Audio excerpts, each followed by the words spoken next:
Saudações forasteiros, aqui é o Kodama do canal Angry Fox Pilgrim. A maior crítica que eu vejo nos argumentos da comunidade MGTOW é o da NOWAUT, ou Not All Women Are Like That, que na versão BR seria algo como nem todas são assim. Eu vejo isso em comentários mais diversos, de mulheres, de homens cavaleiros brancos, inclusive de alguns que se declaram MGTOWs. São poucos os vídeos a respeito aqui no Brasil, então eu vou dar um pouco de holofote a esse antigo e insidioso argumento. Ora, vocês já me conhecem, eu gosto de ser versátil em minhas teorias, acredito ser uma das minhas maiores qualidades, a aplicação de métodos para tomar conclusões que sejam facilmente observáveis, com lastro em fatores diversos. Portanto, declaro aqui a minha mais sincera tentativa de honestidade intelectual, pois no meu ponto de vista eu estou sendo verdadeiro.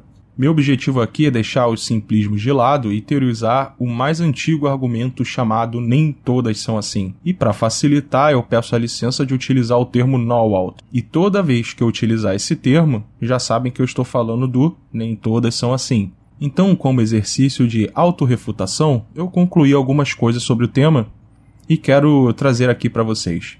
Não será um vídeo fácil de entender, por isso eu recomendo não acelerar tanto assim o vídeo, até porque eu já edito meus áudios justamente para evitar espaços e pausas que possam incomodar os mais apressados. O NOWAUT vem sendo utilizado como refutação simples, rápida e indolor para matar qualquer argumento de crítica às mulheres modernas feitos em canais Red Pills. Normalmente vejo pessoas nos criticando dizendo: esses caras são misóginos, devem odiar a própria mãe, não devem ter irmãs, amigas e blá blá blá. De fato, para alguém que cai de paraquedas nos conteúdos dessa natureza, sem a responsabilidade de verificar todos os vídeos, pode parecer algo desse nível.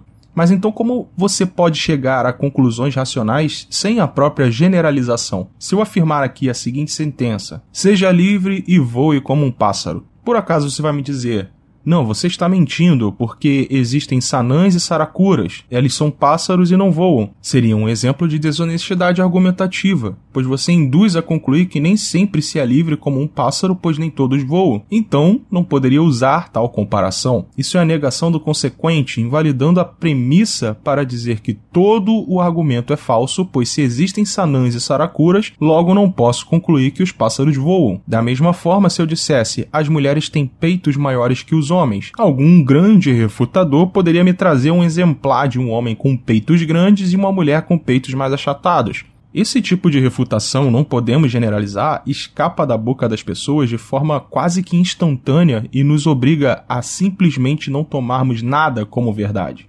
E qual seria a proposta desse refutador passional? Vamos ignorar as ações, características, situações similares em 80% dos casos porque 20% deles não coincidem. Como isso vai te tornar mais inteligente, hein? Como você vai tomar decisões importantes sem generalizar? Quando você aplica o método de falseabilidade, isso não quer dizer que você está comprovando que a minha afirmação é falsa, e sim comprovando que há exceção, e que essa exceção comprova a regra. Dessa forma, quando afirmo que a moralidade do homem é superior à moralidade da mulher, você não pode vir aqui e me dizer: eis aqui a Madre Teresa de Calcutá que refuta o seu argumento. Isso se torna até ridículo. E por que isso é ridículo? Porque você está negando o fator consequente para refutar todos os meus argumentos a priori. Mas isso não ocorre com os refutadores de plantão que sequer se perguntaram por que a Madre Teresa de Calcutá é uma exceção a esta regra? Ou será que ela se aplica à regra da amostragem que o Kodama está apresentando? Se não, por quê? O argumento NOWAUT vem de uma resposta pronta e totalmente emocional do locutor, já que o que eu apresentei ameaça o padrão construído na mente dele durante toda a vida. Se questionar não é normal para a mente do gado médio. O normal é acordar todos os dias às 6 horas, pegar 2 horas de trânsito para o trabalho, fazer o dele, bater o cartão, voltar para casa, entrar no YouTube e refutar informações que ameaçam seu modo de vida. O bovino médio é como um bêbado que perdeu a chave do carro e ficou procurando ela debaixo do poste, porque era o único lugar que tinha iluminação na rua. Então imagina que travada seria uma pessoa fazer qualquer dessas afirmações. Ah, o céu é azul. Aí o refutador fala: depende, em quais condições você está se referindo ao céu? Ah, o oceano é azul. O refutador dirá: depende, quando tem muitas algas ele costuma ser verde musgo. Aí você já irritado fala: beleza, então o rio é molhado. Aí o refutador dirá: depende das condições, se ele está no inverno ele pode estar congelado, e em condições de muito calor ele pode ter evaporado, enfim. Ou seja, Não se tem conclusões da vida e de nada, a não ser que você coloque um maior número de evidências que aumentem o grau de confiança no seu argumento, e no meu caso eu tenho um poço profundo delas. Esse canal irá tratar de todas as que eu tenho em minha manga, mas eu já inseri uma pá delas em meus vídeos anteriores. Então vejamos, se A, então B, se A é igual a falso, então B é falso. Quando o refutador diz todas as generalizações são burras, ele já está respondendo a sua própria premissa com uma outra generalização que também é burra, pois ele anula a premissa, transformando a sua própria conclusão em falsa. As generalizações são absolutamente necessárias para se aprender qualquer coisa. É da natureza humana analisar as informações do passado para presumir as ações futuras, e qualquer ideia ou proposição científica necessita ser falseável. Dessa forma surgiu a teoria dos cisnes negros. Até o século XVII pensava-se que todos os cisnes eram brancos. Por mais cisnes que fossem vistos, eles eram todos brancos. Até que na Austrália foi descoberto o primeiro cisne negro. Apesar de milhares de anos de observações de cisnes brancos, bastou um único evento de cisne negro para derrubar a hipótese de que todos os cisnes são brancos. E a partir daí, nem todos os cisnes são brancos. Ora, mas uma espécime surge lá na Austrália, comprovando que nem todos são brancos. É aí que entra a falseabilidade, e assim podemos comprovar a teoria que está correta. Agora podemos observar em quais condições uma espécie de cisnes estava exposta, e isso vai ajudar a validar ainda mais a primeira teoria. Pois enquanto todos os cisnes eram brancos, será que poderíamos afirmar categoricamente que todos eram brancos? É aqui que eu digo que a exceção facilita explicar a regra, pois podemos ver em quais condições uma know-out foi formada para até mesmo expandir o nosso rol de argumentos. Eu não me atreveria a dizer que todas as mulheres são promíscuas, pois não existem evidências que coloquem uma demarcação do que seria promiscuidade além do próprio casamento. E se eu considero o casamento uma instituição imoral e fraudulenta, logo, não posso jamais fazer tal afirmação, mas eu posso afirmar categoricamente que todas elas irão utilizar da sua sexualidade para manipular o homem a seu bel prazer, pois aqui eu tenho evidências biológicas, psicológicas, socioculturais, históricas. E isso não se estende apenas na relação 1 a 1. Isso se espalha por todas as esferas sociais e públicas, se utilizando das instituições e espaços para conseguirem o seu intento. Agora, aqui eu vou tirar o curativo e deixar a ferida exposta mesmo. Esse argumento normalmente vem de mulheres tradicionalistas, feministas moderadas ou a pior espécie desse meio, o cavaleiro branco. Elas não entendem que a generalização é feita com base nas relações das mulheres com o Estado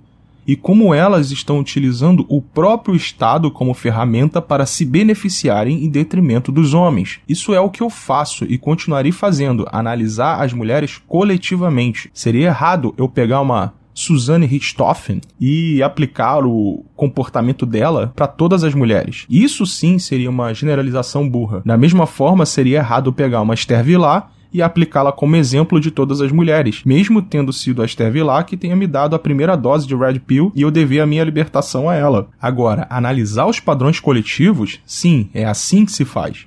Bem-vindas ao mundo das estatísticas. Se não fossem as generalizações, nem mesmo a meteorologia conseguiria prever o tempo. Ainda que cisnes negros ocorram em suas análises, isso não muda o comportamento das mesmas. A quantidade de mulheres que não possuem um comportamento parasitário do Estado é ínfima. E isso não muda nada. No final, é o homem quem assina o cheque para pagar as contas de tanto dinheiro de impostos destinados a elas.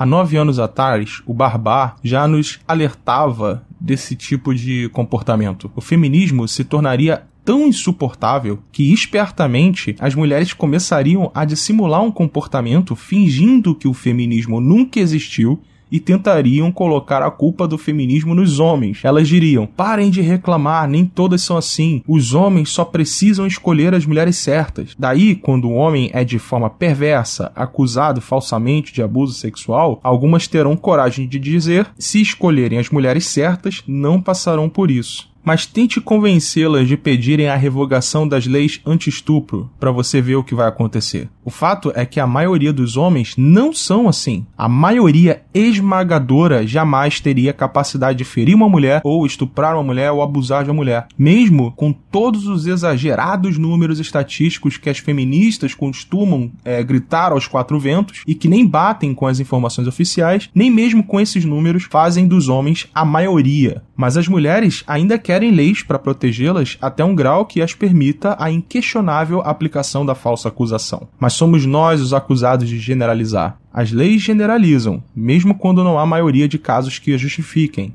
e elas aplaudem. Feminicídio é outra coisa. A cada uma mulher morta no Brasil, 9 homens são mortos. Mas quem tem a real maioria de mortes, não há agravantes. Porém, a minoria tem. Nesse caso, então, pode generalizar ao ponto de justificar um privilégio, não é mesmo? A maioria delas é quem pede o divórcio e depois continuam a roubar os ativos financeiros que não mais as pertencem através do Estado. A hipocrisia é tamanha que elas generalizam quando lhes convém, mas quando a generalização é para criticá-las, aí não pode. A maioria das mulheres apoiam leis previdenciárias que as beneficiem, mesmo que a maioria dos impostos quem paga são os homens. A maioria apoiam assistencialismos para mães solteiras que engravidam de propósito, mesmo sabendo que não podem pagar os custos de um filho, mas fazem sabendo que o dinheiro desse benefício virá de nós, homens. A maioria irá aprovar esse tipo de coisa. Vão alegar dupla jornada, tripla jornada, como diria o Raccoon. A criptonita da mulher é a responsabilidade. Todos os direitos e recursos para elas, sem deveres, porque elas casaram com o Estado. Então, em vez de vir aqui no meu canal dizer que nem todas são assim, se de fato você não é assim e se declara antifeminista, quais privilégios feministas você está disposta a renunciar? Quais responsabilidades você está disposta a assumir? Mas não diga isso pra mim, eu não tenho o menor interesse de saber. Diga às outras mulheres. Tente convencê-las a mudarem o seu comportamento e a lutarem de fato contra leis feministas e não por algum favorecimento pró-homem. Leis que favoreçam o homem nunca vão passar. Na verdade, eu não tenho nem interesse em ter leis que me favoreçam em alguma coisa. Eu não demando privilégio algum. Enquanto eu não ver mulheres que se dizem antifeministas em seus canais dizendo quais privilégios femininos elas discordam e lutam para derrubar, os homens que cada vez mais estão despertando vão continuar colocando tudo no mesmo saco, com talvez 2 ou 3 ou 4 laranjas que prestam de uma laranjeira inteira. Agora, pessoalmente, para mim, até segunda ordem, 100% das mulheres são feministas. 100% das mulheres são feministas em algum nível. Por hoje é isso e eu vejo vocês na próxima, forasteiros.